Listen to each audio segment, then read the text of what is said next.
وہ ایک صحیح مسلم میں بھی ہے، ترمذی میں بھی ہے، نسائی میں بھی ہے کہ حضرت علی علیہ السلام نے فرمایا کہ پیغمبر اسلام نے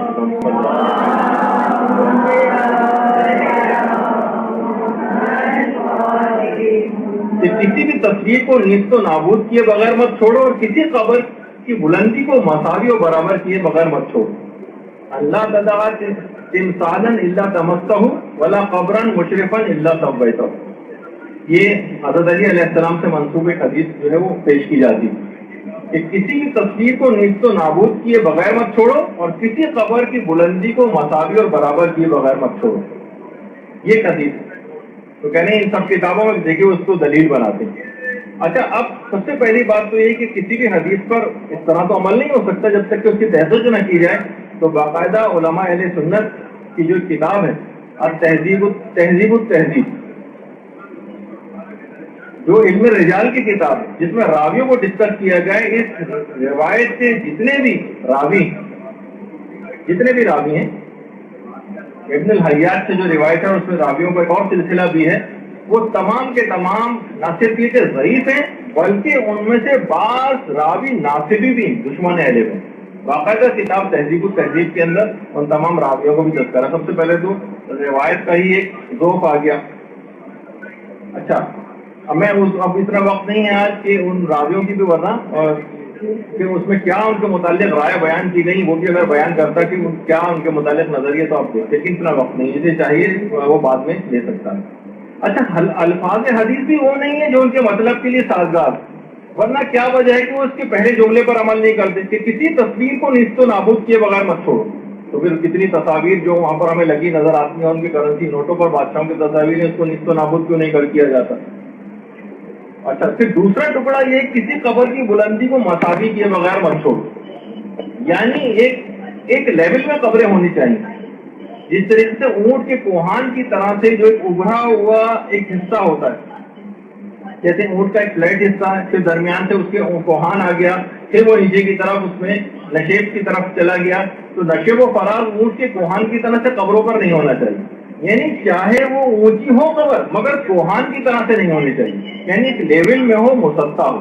یعنی یہ مفہوم روایت کا. یہ نہیں کہا گیا اس حدیث کے اندر کہ اس قبر کو ڈھا دو، توڑ دو، ورنہ علماء یہ بات فرماتے ہیں کہ ورنہ یہ جملہ آنا چاہیے تھا ولا قبرا مشرفا الا سویتہ بالارض، اس کو زمین کے لیول کے اوپر کر دو. یہ نہیں ہے روایت، بلکہ ایک اس کو برابر کر دو. برابر تو اونچی بھی اگر قبر ہے اور اس کے اندر ادار چڑھاؤ ہیں، نشیب و فراز بنے ہوئے، ٹیڑھی میڑھی قبر ہے، تو اس کو برابر کرنے کا حکم دیا گیا، نہ کہ ڈھانے کا حکم. دیکھیے یہ جو روایت پیش کی جاتی ہے اس کے اندر کتنی ایسی باریکی، یعنی اس کو زمین کے برابر کر دو. یعنی اگر یہ حدیث واقعی اتنی ہی ان کے مطلب کے لیے سازگار تھی اور اتنی واضح اس کا مطلب تھا کہ جو کہ انہوں نے سمجھا، تو پھر کیا وجہ ہے کہ آج تک کسی فقیہ اسلام نے کبھی اس کا فتویٰ نہیں دیا. دیکھیے لغت میں بھی اور ڈکشنری میں بھی سویتہ کے معنی ٹیڑھی میڑھی چیز کو سیدھا کرنے کے اور برابر کرنے کے، خواہ اونچی کیوں نہ ہو.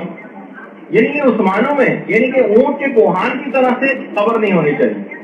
یہ تو چلے پھر بھی برابر ہے کہ اس میں نشیب و فراز اوپر سے ٹیڑھی میڑھی ٹائپ کی قبر نہ ہو، یعنی چاہے یعنی اس کے بعض حصے نیچے ہوں، بعض حصے اوپر ہوں، اس طرح سے قبر نہ ہو، بلکہ ایکول اور برابر کرنا، مسطح کرنے کا حکم ہے، نہ کہ قبروں کو ڈھانے کا. ورنہ جب بھی جو کتاب ہے الفقہ علی المذاہب الاربعہ، جس میں چاروں فقہ امام ابو حنیفہ، شافعی، مالک اور امام احمد بن حنبل کی فقہ جتنے بھی مسائل ہیں ان کے ڈفرینسز لکھے گئے. یہی وجہ ہے کہ اسی کتاب کے نام پر ہمارے عالم شیخ محمد جواد مغنیہ انہوں نے کتاب لکھی تھی الفقہ علی المذاہب الخمسہ، یعنی پانچوں فقہ، اس میں چاروں فقہوں کے ساتھ فقہ شیعہ کو بھی انہوں نے ایڈ کیا اور یہ کہا کہ ہمارا کوئی نہ کوئی مسئلہ آپ کی کسی نہ کسی فقہ کے اندر پایا جاتا ہے. اور ان تمام کا متفقہ جو چیز جو فتویٰ جو ہے وہ لکھا ہوا ہے کہ وَيُنْدَبُ ارْتِفَاعُ التُّرَابِ فَوْقَ الْأَرْضِ بِقَدْرِ شِبْرٍ، مستحب ہے کہ قبر کی خاک سطح زمین سے ایک بالش اونچی. اگر بالکل زمین کے لیول کے اوپر، جیسے کہ حدیث کا ان لوگوں نے مفہوم سمجھا، اس کا مطلب ہے قبر کو ذرا سا بھی اونچا نہیں ہونا چاہیے. پھر کیا وجہ ہے کہ چاروں فقہ اس بات پر متفق ہیں کہ ایک بالش تو کم سے کم اونچی ہو قبر. اگر بالکل زمین کے لیول کے اوپر قبر کو کرنا تو پھر تو آپ کا مقصد حل نہیں ہوتا اس روایت سے. تو یہ بات اس کے اندر خاص طور پر ہے. ایک اور پھر بات یہ کہ حدیث کا مقصد قبر کو زمین بوس کرنے کے معنوں میں نہیں کہ اس کو زمین بوس کر دو، بلکہ اوپر کا حصہ زمین کی سطح کی طرح سے ہموار اور ایکول کرو. یہ ہے اس حدیث کا مفہوم. اچھا، اگر واقعی یہ مقصد تھا پیغمبر کا تو کیا وجہ ہے کہ پیغمبر اسلام کے اور امیر المومنین کے اور دیگر زمانوں میں یا دیگر چلے تینوں خلفاء کے ادوار میں بھی جو اسلامی ممالک کے بالکل اعلی اطلاق جو حاکم تھے اور ان کی فلسطین، شام، مصر، عراق، یمن، اردن اور وہاں کی جتنی بھی سرزمینیں تھیں وہاں پہ انبیاء کی قبریں بنی ہوئی تھیں، وہاں کی عمارتوں کیوں منہدم نہیں کرایا، کیوں ان کی قبروں کو نہیں توڑوایا؟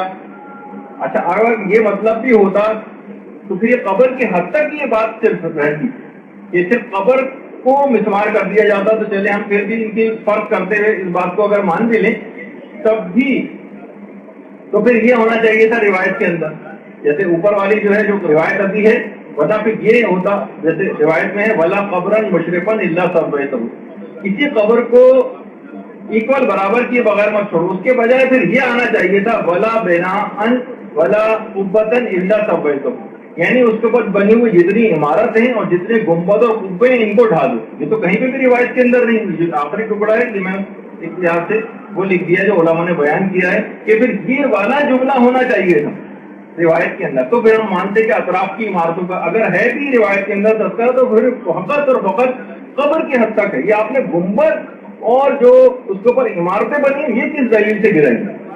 اگر حکم بھی ہے تو فقط قبر کی حد تک ہے. اگر ہم اس کو بھی مان لیں البتہ اس کا بھی وہ مفہوم نہیں جو آپ نے سمجھا. تو بہرحال دیکھیے کہ یہ جو ہیں انبیاء اور اولیاء سے جو منسوب جگہ ہیں خدا نے بھی ان کا احترام کیا. کیوں کیا احترام؟ جیسے سورہ بقرہ میں بھی ہے کہ وَاتَّخَذُوا مِن مقام ابراہیم مصلی، کہ رسول اللہ کو حکم ہے کہ جہاں پر حضرت ابراہیم مقام عبادت کے لیے کھڑے ہوتے تھے اس کو اپنا مقام عبادت قرار دو. حضرت ابراہیم کہاں کھڑے ہوتے تھے؟ جہاں ان کے قدموں کے نشانات، یہ مقام ابراہیم کے حضرت ابراہیم علیہ السلام کے قدموں کے نشانات.